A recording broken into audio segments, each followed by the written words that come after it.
John, as direkteur bemarking en studentewerwing van die NWU, moet jy waarskynlik gereeld besluite neem oor waar raak jy betrokke en hoe.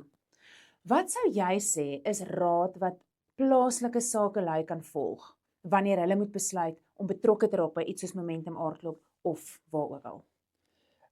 Ek dink ons moet nooit vergeet nie dat ons op 'n of 'n dag altyd so sterk is soos ons gemeenskap. En ons gemeenskap is ons mense.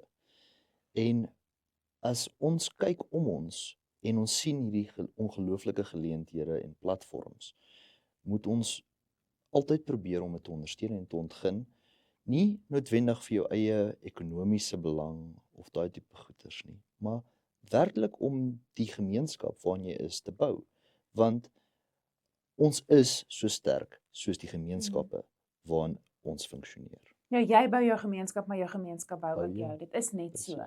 Presies. Net toe. Dankie Jean, dankie dat jy kom gesels het. Dankie.